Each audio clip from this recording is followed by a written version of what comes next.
നിങ്ങളുടെ ഫേവറേറ്റ് സീരിയലുകൾ ടിവിയിൽ വരുന്നതിന് മുൻപേ സൺ നെക്സ്റ്റ് ആപ്പിൽ കാണാം. ഇനി എല്ലാവർക്കും മുൻപേ കാണൂ. ഇപ്പോൾ തന്നെ സൺ നെക്സ്റ്റ് ആപ്പ് ഡൗൺലോഡ് ചെയ്ത് സബ്സ്ക്രൈബ് ചെയ്യൂ.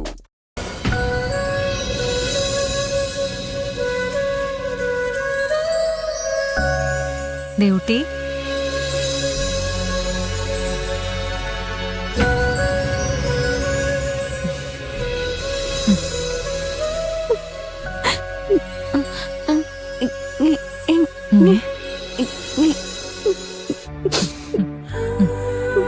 എല്ലാം എനിക്കറിയാം, ഭയപ്പെടണ്ട.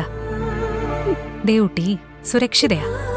ദേവിയുടെ രക്ഷാവലയം എപ്പോഴും നിനക്ക് ചുറ്റുമുണ്ട്. നിഷ്കളങ്ക ഭക്തിയോടെ നിരന്തരം ദേവിയെ തേടിയെത്തുന്ന ഭക്തയെ എപ്പോഴെങ്കിലും ദേവി കൈവിടിഞ്ഞ ചരിത്രമുണ്ടോ? വരദാഭയ മുദ്രയോടെ ദേവി എന്നും നിനക്കൊപ്പം തന്നെയുണ്ട്.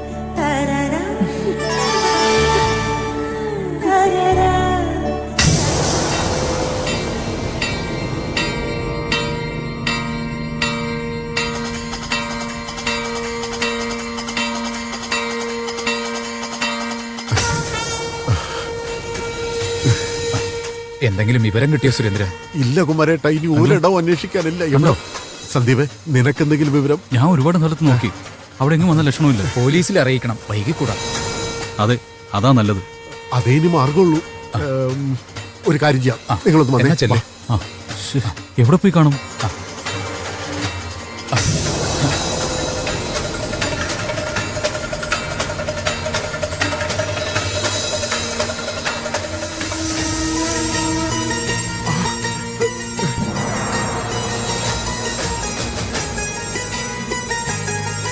മോളെ,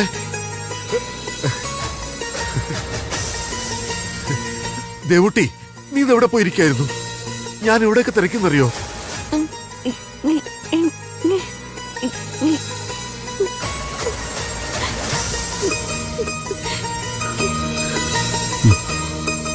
പിടിച്ചോണ്ട് പോവാൻ ശ്രമിക്കുകയോ? ആരാ മോളെ അത്?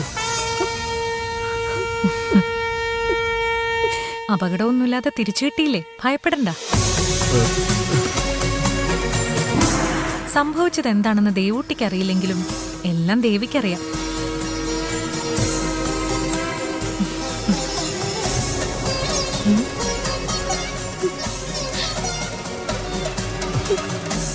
അച്ഛൻ പേടിച്ചുപോയി. എന്റെ ദേവിയെ,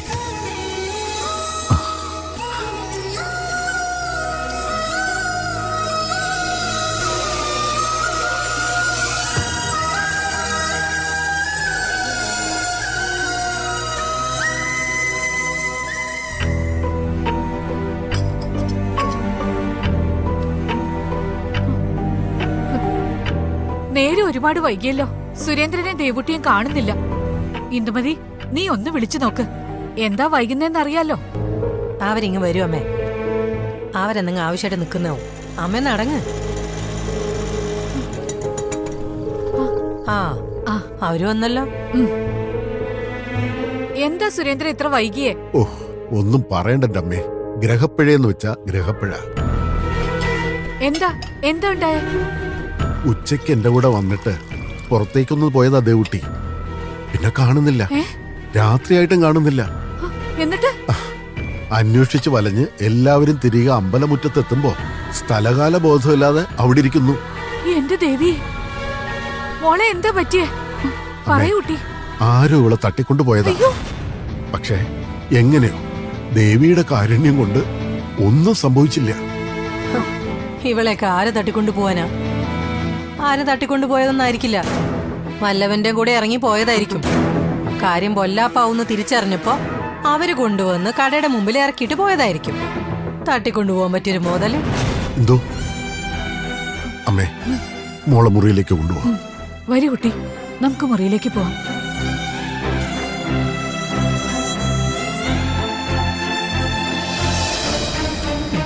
എന്നെ നോക്കി പേടിപ്പിക്കൊന്നും വേണ്ട.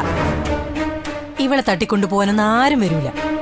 ഇങ്ങനെ എന്തെങ്കിലുമൊക്കെ പറഞ്ഞ് കല്യാണം മുടക്കാനാണ് ഇവളുടെ പ്ലാൻ. അത് നടക്കൂല. ഇവളെ കാണാൻ വന്ന ആ പയ്യൻ ഫ്രോഡാണെങ്കിൽ വേറെ പയ്യൻ ആരെ കണ്ടുപിടിച്ചിട്ടാണെങ്കിലും അവളുടെ കല്യാണം നടത്തിയേ തീരൂ. അതിനി വെച്ച് താമസിപ്പിക്കാൻ പറ്റൂല. ഇന്ദു, കല്യാണം നടത്തുന്നതിനൊന്നും ഞാനെതിരല്ല. നല്ലൊരു പാർട്ടി വരട്ടെ, നമുക്ക് നടത്താം. നല്ല പാർട്ടിയൊന്നും വരൂല സുരേട്ടാ. ഇവളെ പോലൊരു പെണ്ണിനെ കെട്ടാൻ അങ്ങനെയുള്ളവരെ വരൂ. ആ വരുന്നവരിൽ നിന്നും മര്യാദയുള്ള ഒരു പയ്യനെ കണ്ടുപിടിച്ച് കല്യാണം നടത്തുക, അതേ ചെയ്യാനുള്ളൂ. അല്ലാതെ ആ സന്ദീപിനെ വിചാരിച്ചോണ്ടിരുന്നിട്ടൊന്നും ഒരു കാര്യമില്ല.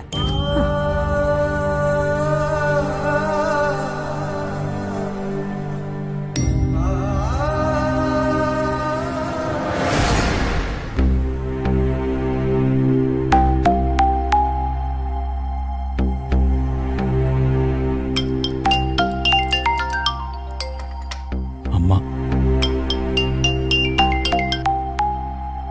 ഹലോ അമ്മേ, ഞാൻ അമ്മയെ അങ്ങോട്ട് വിളിക്കാതിരിക്കായിരുന്നു. വിശേഷം എന്തെങ്കിലും ഉണ്ടോ? ആ, ആ പൂക്കാരി പെണ്ണിന്റെ കല്യാണം എന്തായി? എല്ലാം മംഗളമായി കഴിഞ്ഞോ? അത് പറയാൻ തന്നെയാ ഞാൻ അങ്ങോട്ട് വിളിക്കാൻ ഒരുങ്ങിയത്. ഉം, നമ്മുടെ പ്രാർത്ഥന ദൈവം കേട്ടു അമ്മേ. ആ കല്യാണം മുടങ്ങി. നമ്മുടെ പ്രാർത്ഥനയോ? എന്റെ പ്രാർത്ഥന ദേവി കേട്ട ലക്ഷണമില്ല. എങ്കിലാ കല്യാണം മുടങ്ങില്ലായിരുന്നു. കല്യാണം മുടങ്ങാൻ കാരണം എന്താ? ആ വന്ന ചെറുക്കൻ ഒരു ഫ്രോഡായിരുന്നു അമ്മേ. ഏതോ പെൺവാണിഭ സംഘത്തിലെ കണ്ണി. ആ കുട്ടിയുടെ നന്മ കൊണ്ട് കല്യാണത്തിന് മുമ്പ് അത് അറിയാൻ പറ്റി. ആ അത് ശരി. അപ്പൊ പിന്നെയും കാര്യങ്ങളൊക്കെ പഴയപടി തന്നെയായി അല്ലേ? അല്ല, കുറെ കൂടെ സേഫായി. ഇനി സൗപർണിക്ക് ഒരു കല്യാണം ഉറപ്പിക്കുന്നതിന് മുമ്പ് അവർ പലവട്ടം ആലോചിക്കും. ഉം. ആ കുട്ടിക്കൊരു ജീവിതം ഉണ്ടാകരുതെന്നാണോ നിന്റെ ആഗ്രഹം? ആ കുട്ടിക്കൊരു ജീവിതം ഉണ്ടാവണം, എനിക്കും ഒരു ജീവിതം ഉണ്ടാവണം. ഞങ്ങൾ രണ്ടുപേർക്കും കൂടി ഒരൊറ്റ ജീവിതം ഉണ്ടാവണം. അതാണ് എൻ്റെ ആഗ്രഹം. ആ ആഗ്രഹത്തെ തടസ്സപ്പെടുത്തി കുറുകെ നിൽക്കുന്നത് എന്താണെന്ന് അമ്മയ്ക്കറിയാലോ. എന്താ? അമ്മയുടെ തീരുമാനം. പരസ്പരം സ്നേഹിക്കുന്ന രണ്ട് ആത്മാക്കളെ ഒന്നിക്കാൻ അനുവദിക്കാത്ത പഴയ കാർണോർ കോംപ്ലക്സിന്റെ പുതിയ രൂപം. കാരണവർ കോംപ്ലക്സ് എന്നോ അമ്മായിയമ്മ കോംപ്ലക്സ് എന്നോ അതിലും വലിയ ഏതെങ്കിലും കോംപ്ലക്സ് എന്നോ നീ വിചാരിച്ചോ? പക്ഷെ എന്നാലും നീ ഈ പറയുന്ന ഒറ്റ ജീവിതം ഉണ്ടല്ലോ, അത് ഞാൻ സമ്മതിച്ചു തരില്ല. അങ്ങനെ ഒരു ഒറ്റ ജീവിതത്തിന് അമ്മ അനുവാദം തരുന്നില്ലെങ്കിൽ ഒറ്റപ്പെട്ട ജീവിതവുമായി ഞാൻ ഇവിടെ തന്നെ കഴിയും. ശരി, അത് നിന്റെ ഇഷ്ടം, നിന്റെ തീരുമാനം. ആ തീരുമാനം മാറ്റണമെന്ന് പറയാവുന്ന മട്ടിലെല്ലാം ഞാൻ പറഞ്ഞു.